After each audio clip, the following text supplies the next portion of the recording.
Donc voilà, bonjour à tous. L'autre jour, j'ai publié sur ma page juste le post suivant sur 741 élèves en Belgique. À l'UCL Louvain, seuls 4 ont réussi leur année. Ça, franchement, j'ai vu tellement de commentaires et je me suis dit, voilà, il fallait que je lise un peu l'article en faisant cette vidéo. Donc, c'est un article de RTL Info. Et dans cet article-là, ils disent que sur 741 élèves, seuls 4 ont réussi leur année. Donc, parents et étudiants sont découragés. L'UCL Louvain appelle à nuancer les chiffres. Donc, c'est un article du 7 juillet. Alors, dans cet article-là, voilà, il se demande bien, faut-il blâmer les étudiants qui viennent de subir 2 années de crise?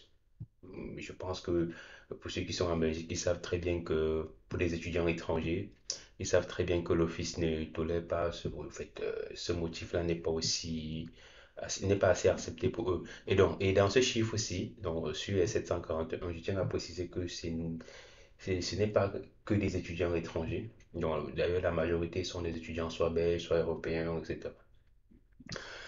Donc, plusieurs étudiants en psychologie à l'UCL Louvain, ainsi que des parents d'élèves, nous ont contactés pour faire part de leur surprise face au taux de réussite en première année de bachelier, ainsi que les seuils de réussite de cet examen. La porte-parole de l'université appelle à nuancer les chiffres et impute le problème des seuils à une mauvaise compréhension du décret paysage. Donc, je pense que pour ceux qui ne savent pas c'est quoi le décret paysage, euh, vous pouvez tout simplement faire la recherche sur Google et si vous voulez exactement que je vous fais une vidéo dans laquelle je vais vous expliquer concrètement c'est quoi le décret paysage, donc n'hésitez pas à me le dire en commentaire. Donc si vous voulez en savoir plus sur le décret paysage, mentionnez en commentaire et je vais prendre la peine de vous faire une vidéo là-dessus. Alors, donc, sur 740 élèves, seuls 4 ont réussi leur année. Nous raconte Isabelle, maman d'un étudiant en psychologie. Elle ajoute, l'an passé, le taux de réussite était de 0,7%. Il est de 0,5% cette année. Isabelle a reçu ces chiffres par son fils qui les a récupérés sur Facebook. Vous savez que Facebook, c'est où on récupère tout. Selon elle, ces résultats sont le reflet des pratiques scandaleuses concernant les modalités de passation des examens. Faut-il blâmer les étudiants qui viennent de subir 2 années de crise ou féliciter la faculté dont le seuil d'exigence est tel que 4 étudiants peuvent valider leur année? Alors, la porte-parole de l'université conteste ces taux et affirme qu'ils ne prennent pas en compte le fait qu'environ 150 personnes, en fait 150 sur 741 étudiants, ont abandonné en cours d'année. Ça, on le connaît en Belgique. Euh, Selon elle, ils ne prennent pas non plus en compte le fait que 64% des étudiants ont reçu au moins une note de présence. Pour ceux qui ne savent pas ce qu'est la note de présence, je dois tout simplement vous dire. Donc, en Belgique, lorsqu'il y a un examen et que tu ne veux pas composer cet examen-là, tu viens juste faire une note de présence. Donc, tu viens signer la feuille de présence comme pour dire que bon, voilà, j'étais là. Ça, c'est aussi propre à la Belgique. Ces étudiants ont eu une note de présence. Ça veut dire qu'ils n'ont pas présenté leur examen. Ils font souvent ce choix pour alléger leur session de janvier ou de juin en reportant directement un ou plusieurs examens à la session d'août. Donc, plusieurs étudiants sont venus juste signer la fiche de présence et là, l'objectif de reporter leur examen à la seconde section. Donc, ça peut être soit de janvier euh, ou soit d'août. Euh, Explique Madame Descouteurs. Elle en conclut donc qu'il faut attendre les résultats de septembre pour obtenir un taux de réussite final. Donc voilà, c'est un peu ça le truc. Donc, de plus, depuis le décret Marcourt qui porte le nom du ministre de l'époque en Belgique, donc pour ceux qui ne savent pas, si vous voulez également, n'hésitez pas dans les commentaires, bombarder les commentaires pour que j'essaie de faire des vidéos pour que vous essayez de comprendre.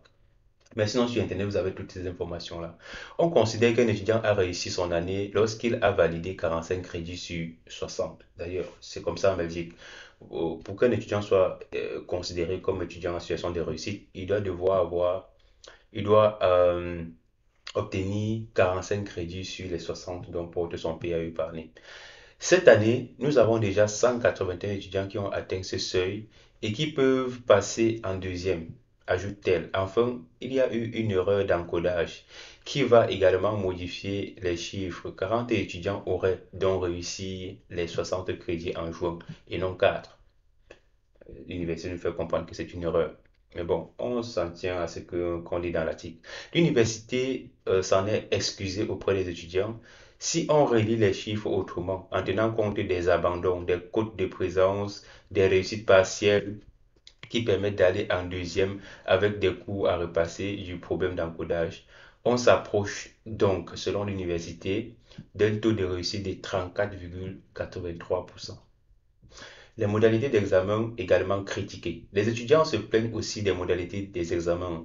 Je me suis rendu compte qu'en psychologie de la personnalité, le seuil de réussite était de 10 sur 20. Oui, que pour avoir un 10 sur 20, il fallait avoir 27 bonnes réponses sur 40 à l'examen.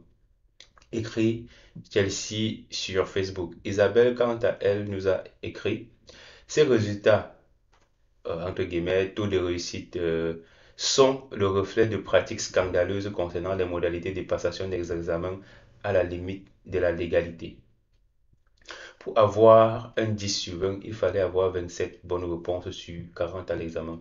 Ici encore, Madame Descotter appelle à nuancer les propos. Il existe sans doute une confusion entre la définition du seuil de réussite et celle de l'échelle exprimant ce seuil de réussite. En effet, bien que le décret paysage, encore le décret paysage, d'ailleurs, juste dans le décret paysage, il est possible d'être en deuxième année et d'avoir des matières de première, de troisième, ou d'être en troisième et d'avoir des matières de première et de deuxième année. Donc, c'est un peu ça. Le décret paysage fixe le seuil de réussite à 10 souvent et laisse une marge de manœuvre importante aux professeurs pour déterminer le seuil statistique de réussite afin de s'assurer par le choix du nombre de questions à valider que l'étudiant maîtrise les compétences essentielles. Pour résumer, les étudiants ne se trompent pas en disant que le seuil de réussite ne peut pas être supérieur à 10 sur 20. Cependant, ils se trompent en affirmant que les pratiques actuelles de l'université ne sont pas correctes. Les professeurs ont tout à fait le droit de leur demander de répondre correctement à plus de 10 questions sur 20. Bien que ces modalités peuvent sembler injustes aux étudiants, elles restent tout à fait légales. Concernant les chiffres évoqués sur Facebook, difficile de vérifier s'ils prennent véritablement en compte les étudiants qui ont abandonné en cours. Cependant, il est un peu probable que leurs calculs prennent en compte les étudiants qui ont obtenu une note de présence.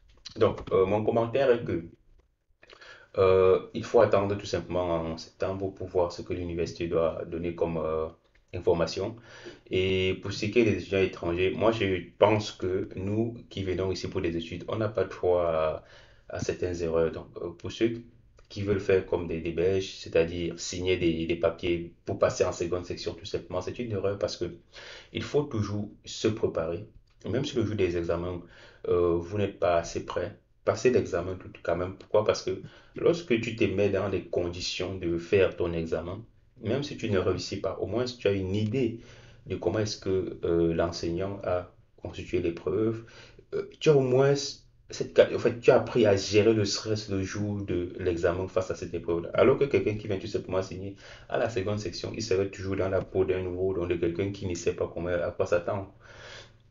Bon, c'est vrai quand même qu'il y a beaucoup qui viennent juste signer parce qu'ils savent qu'il y a des copains qui vont filmer l'épreuve et les envoyer après. Ils vont traiter en espérant qu'en revenant à la seconde section, ce soit la même épreuve ou une épreuve similaire.